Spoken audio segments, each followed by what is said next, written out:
దీని గురించి మాట్లాడుకునే ప్రయత్నం చేస్తాం. ఈ క్రమంలో అనదర్ బిగ్ బ్రేకింగ్ న్యూస్ కి ముందుకు వస్తుంది RTV. Here is the weather update కి సంబంధించి. ఎందుకంటే నిజామాబాద్ కామారెడ్డి జిల్లాలకు బిగ్ అలర్ట్ ని జారీ చేస్తుంది భారత వాతావరణ శాఖ.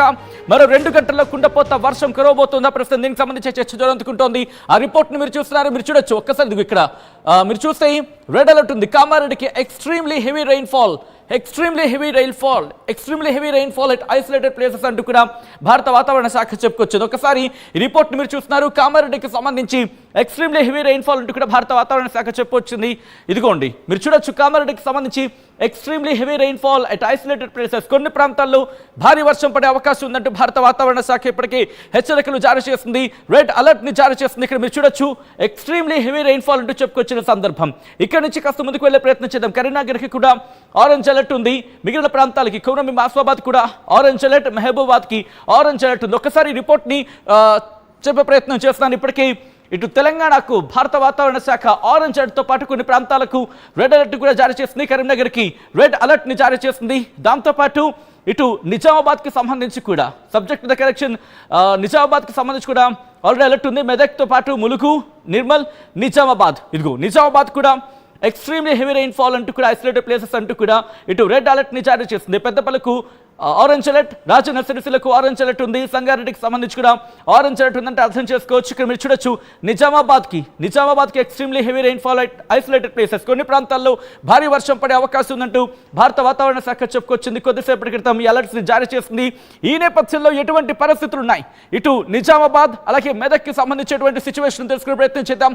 కొద్దిసేపటి క్రితం భారత వాతావరణ శాఖ ఇచ్చిన అలర్ట్ ఇది. ఆ అలర్ట్ కి సంబంధించిన రిపోర్ట్ ని మీరు చూస్తున్నారు. ఈ క్రమంలో ఎటువంటి పరిస్థితులు ఉన్నాయో నేరుగా అక్కడికి లొకేషన్స్కి వెళ్ళిపోదాం. లొకేషన్స్కి వెళ్ళిపోయి అక్కడ పరిస్థితిని అడిగి తెలుసుకునే ప్రయత్నం చేద్దాం. మా ప్రతినిధులు చంద్రశేఖర్ అలాగే మహేష్ అప్డేట్స్ అందించేందుకు సిద్ధంగా ఉన్నారు. అలాగే రవి కూడా ఆదిలాబాద్ నుంచి రవి అప్డేట్స్ అందించేందుకు సిద్ధంగా ఉన్నారు. అలాగే కరీంనగర్ నుంచి చంద్రశేఖర్, మెదక్ నుంచి మహేష్ అప్డేట్స్ అందించేందుకు లైవ్ లో సిద్ధంగా ఉన్నారు. ముందుగా మహేష్ దగ్గరికి వెళ్ళే ప్రయత్నం చేస్తాను. ఎటువంటి సందర్భం, ఎటువంటి సిచ్యువేషన్ చూస్తాం. ఈ క్రమంలో ప్రస్తుతం భారీ వర్షం పడితే కనుక ఎటువంటి పరిస్థితి ఉండే అవకాశం ఉంది మహేష్ అడిగి తెలుసుకుందాం. ముందు మహేష్, ప్రస్తుతం భారీ వర్షాలకు సంబంధించి చర్చ జరుగుతున్న వేళ అధికారులు ఏ స్థాయిలో అప్రమత్తం అయ్యారు, అక్కడ ఎటువంటి పరిస్థితులు ఉన్నాయి మహేష్? ఖచ్చితంగా సార్, ఇప్పటికే ఉమ్మడి మెదక్ జిల్లా వ్యాప్తంగా మెదక్ జిల్లాను వర్షంతో కుదిపేసిందని చెప్పొచ్చు. ఎందుకంటే గత 2 రోజులుగా కురిసినటువంటి వర్షానికి రైతులు కావచ్చు, ప్రజలు కావచ్చు బెంబలెత్తినారని చెప్పొచ్చు. ఎందుకంటే ఈ యొక్క విపరీతమైన వర్షం కురవడంతో ఈ యొక్క నదులు ఉప్పొంగిన పరిస్థితి అవుతుంది. దీనికి సంబంధించి ఈ యొక్క వాగులు, వంకలు కూడా ఉప్పొంగాయి. దీనికి సంబంధించిన కాలువలు కూడా కొట్టుకపోయిన పరిస్థితి. చాలా ఇబ్బందులు ఎదుర్కొన్నారు. ప్రధానంగా చూసుకుంటే మనం చూడొచ్చు, మెదక్లో చూస్తుంటే హవేలీ గన్పూర్కి సంబంధించిన గ్రామాలు, సర్దన కావచ్చు, దానికి సంబంధించిన ఒక తండాలకు సంబంధించిన వారు కూడా వాళ్ళని మెదక్ పట్టణంలో ఉన్నటువంటి ఫంక్షన్ హాల్లో కూడా పునరావాసం కల్పించే విధంగా ఈ యొక్క జిల్లా అధికారులు చేపట్టారు. అంటే అక్కడ చూస్తుంటే ఇక రోడ్లు కొట్టుకపోయే పరిస్థితి ఉందంటే 22 సెంటీమీటర్ల వర్షం నమోదు కావడం ఇది మొట్టమొదటిసారిగా అని చెప్పుకోవచ్చు. దీనికి సంబంధించి ఎన్నడూ లేని విధంగా ఈ యొక్క వర్షం పడడాన్ని ఎవరు కూడా జీర్ణించుకోలేకపోతున్నారు. ఎందుకంటే వర్షాలు పడాలని చెప్పి గ్రామీణ ప్రాంతాల్లో కప్పతల్లో ఆడే ఒక ఆచారం ఉంటుంది. కానీ ఇంత పెద్ద ఎత్తున వర్షాలు వస్తున్నాయి అంటే అందరూ కూడా బెంబెలెత్తే విధంగా రైతులు కావచ్చు, ప్రజలు కావచ్చు చూస్తున్న పరిస్థితి ఉంది. ఇప్పటికైనా అధికారులు ఈ రోజు మనం చూసుకున్నట్లయితే ముఖ్యమంత్రి రేవంత్ రెడ్డి కూడా ఒక రివ్యూ కూడా చేశారు. అంటే ఏరియల్ సర్వే చేశారు. ఉన్నతాధికారులతో రివ్యూ మీటింగ్ పెట్టి ఖచ్చితంగా ప్రజలను ఆదుకోవాలి, నష్టపోయిన రైతులను ఆదుకోవాలని చెప్పి ప్రధానంగా రివ్యూ. దీనికి సంబంధించి ప్రతి ఒక్క అధికారులు అలసత్వం వహించకుండా నేరుగా రైతుల దగ్గరికి, ప్రజల దగ్గరికి వెళ్ళాలని చెప్పి ఉన్నతాధికారులకు దిశానిర్దేశం చేసిన పరిస్థితి మనం చూస్తున్నాం. ఇప్పటికే సంబంధించిన ఎంపీ రఘునందన్ రావు కావచ్చు, అదేవిధంగా స్థానిక మాజీ ఎమ్మెల్యే పద్మా దేవేందర్ రెడ్డి, అదేవిధంగా ఇప్పుడు ప్రస్తుతం ఉన్నటువంటి ఎమ్మెల్యే మైనంపల్లి రోహిత్ రావు, అదేవిధంగా మల్కాజ్గిరి మాజీ ఎమ్మెల్యే హనుమంతరావు కావచ్చు, వీరందరూ కూడా, అదేవిధంగా కేఏ పాల్ కూడా వచ్చిన పరిస్థితి. వీళ్ళందరూ కూడా ఖచ్చితంగా వీరు ఎవరైతే నష్టపోయారో వాళ్ళని ఆదుకోవాలని చెప్తున్నారు. ప్రధానంగా ఎంపీ రఘునందన్ రావు చెప్తున్నారు. వచ్చినటువంటి ఇన్ఛార్జ్ మంత్రి వివేక్ వెంకటస్వామి ₹1 కోటి అనౌన్స్ చేయడం ఏంటి, ఒక ట్రాన్స్ఫార్మర్ విలువ కాదని చెప్పి ప్రధానంగా రఘునందన్ రావు కూడా ఒక ఘాటుగా స్పందించారు. ఎందుకంటే ఒక నష్టపోయిన రైతులకు సంబంధించి ఒక ప్యాకేజ్ ఇవ్వాలి, ఖచ్చితంగా ప్యాకేజ్ ఇస్తే రైతులను ఆదుకున్న వారు అవుతారు. కానీ ఒక వివేక్ వెంకటస్వామి ఇన్ఛార్జ్ మంత్రి ఉన్నటువంటి ₹1 కోటి అనౌన్స్ చేయడం అంటే ఏం చెప్పి ఒక మొట్టికాయలు వేసిన పరిస్థితి మనం చూస్తున్నాం. ఏది ఏమైనప్పటికీ ఉమ్మడి మెదక్ జిల్లా వ్యాప్తంగా ఇటు సిద్దిపేట జిల్లాలో కూడా 10 సెంటీమీటర్ల వర్షపాతం నమోదు కావడం ఇది మొదటిసారిగా చెప్పుకోవచ్చు.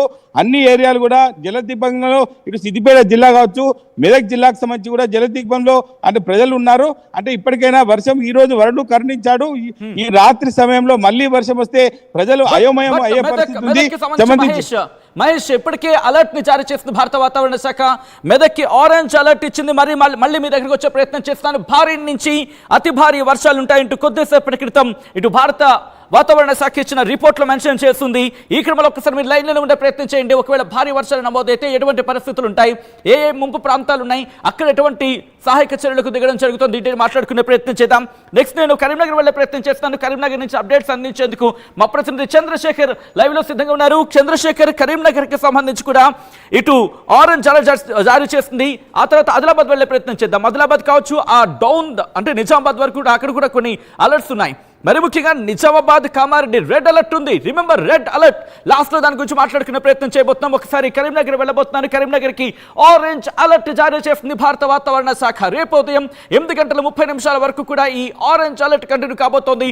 ఈ క్రమంలో ఎటువంటి పరిస్థితి ఉంది ఉమ్మడి కరీంనగర్ జిల్లాకు సంబంధించి డీటెయిల్ గా మాట్లాడుకునే ప్రయత్నం చేద్దాం. మా ప్రతినిధి చంద్రశేఖర్ అప్డేట్స్ అందించేందుకు లైవ్ లో సిద్ధంగా ఉన్నారు. చంద్రశేఖర్, కరీంనగర్ లో ప్రస్తుతం ఎటువంటి పరిస్థితి ఉంది ఈ రాత్రికి? బహుశా ఎందుకంటే అలర్ట్ ఇచ్చిన సందర్భంలో భారీ నుంచి అతి భారీ వర్షాలంటూ ఆరెంజ్ అలర్ట్ జారీ చేస్తుంది భారత వాతావరణ శాఖ. ఈ క్రమంలో ఉమ్మడి కరీంనగర్ జిల్లాలో ఎటువంటి పరిస్థితులు ఉన్నాయి, అట్ ద సేమ్ టైం భారీ వర్షం పడితే కనుక ఎటువంటి చర్యలు దిగేందుకు అధికారులు సిద్ధమవుతున్నారు? చంద్రశేఖర్. ఎస్ సచిన్, గత 2 రోజుల నుంచి విస్తారంగా కురుస్తున్నటువంటి వర్షాల నేపథ్యం ముఖ్యంగా మహారాష్ట్ర, నిజామాబాద్, కామారెడ్డి ప్రాంతాల్లో అత్యధికంగా వర్షపాతం